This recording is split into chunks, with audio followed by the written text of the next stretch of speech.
Community Business Development Corporations, Business Financing Support and Advice. Learning Outcome 1. Managers are able to determine the steps in their hiring process based on their organization and job roles therein. Learning Outcome 1A. Define onboarding. Learning Outcome 1B. Distinguish between onboarding, training, and orientation. Learning Outcome 1C. Describe the steps in an onboarding plan. Learning Outcome 1D. Explain the importance of onboarding. Developing an onboarding plan. This section covers what an onboarding plan is, what it isn't, best practices for designing an onboarding plan, and practical examples. 1. What is an onboarding plan? 2. What are some things people often confuse with an onboarding plan? 3. How do you develop an onboarding plan? 4. What are some onboarding considerations? What is an onboarding plan? Onboarding is a process of bringing a new individual into your organization and the steps you take to facilitate the process of integrating them into your organizational culture and assisting them to become a productive member of the team. The term onboarding encompasses all of the activities you undertake to develop a new member of your organization until they're able to perform their duties in accordance with their job description. Onboarding includes orientation and training, but these are different things. Onboarding is the overall process encompassing all of the steps you take to get a new member of your organization to full functionality. This includes, but is not limited to, administrative procedures, licensing, orientation, training, supervision, and evaluation. Understanding onboarding versus orientation versus training. Onboarding, orientation, and training are frequently confused as they're closely related, although not the same. In orientation and training should both be found within onboarding. However, both orientation and training can exist and can be done outside of onboarding. Onboarding refers to the entire process of bringing a new individual into your organization, from the time you hire them until they become well-versed in their role within your organization, how your organization works, and your organizational culture.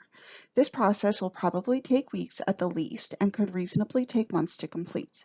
Within your onboarding process, you should include a plan to provide orientation to your organization and workspace, relevant training, team integration, supervision, and achieving effectiveness and performance review.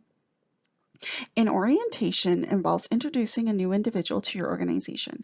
This can include a physical walkthrough of your workspace, sharing the history and vision of the organization to orient someone new to your organizational culture, and providing information systems and technical information to ensure new individuals understand your digital space as well. While orientation should always be a part of your onboarding plan, orientations can also be used outside of the onboarding process, such as on the first day of a course or when having visitors or contractors in your building. After orientation and as a component of your overall onboarding plan, you should have a training plan designed to help newcomers to become effective in their role at your organization. In some cases, you may be hiring at entry level and be expecting to provide a high degree of training. In others, you're hiring an experienced professional, but you should not overlook necessary training to ensure all newcomers to your organization learn the basics of your processes and culture. How do you develop an onboarding plan? Developing an onboarding plan isn't a perfectly linear process. Using the resources provided in this course, you'll be able to sketch out the basics of what you need to do to welcome a new hire to your organization. But there will also be portions of your plan that get confirmed along the way and may change throughout the process. It's important to keep in mind the overall goal of onboarding, which is to successfully integrate someone into your organization in an effective and efficient fashion, and to understand the three main components within onboarding, which are the hiring process, the orientation, and training. When developing your onboarding plan, you'll begin by determining whether you're making a time-based hiring decision, as in you need someone now, or you need them to start at a certain date. You'll learn more in the next lesson outlining how to design a hiring process. Resource Document 1 provides two templates for designing your onboarding plan, a simple checklist-based approach and a detailed onboarding checklist that allows you to set dates and monitor your completion of onboarding activities.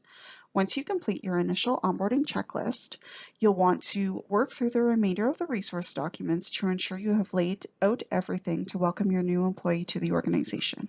A completed onboarding plan will include your onboarding checklist, hiring process outline, effective job ad, effective job description written into your employee interview record, a training plan, a completed orientation checklist, and a proposed after-action review outline. What are some onboarding considerations? Your onboarding plan should consider whether you're making a time-sensitive hiring decision or hiring according to best job fit. This means, do you need to have someone in a role by a certain time, or are you keeping the hiring process open until exactly the right person comes along?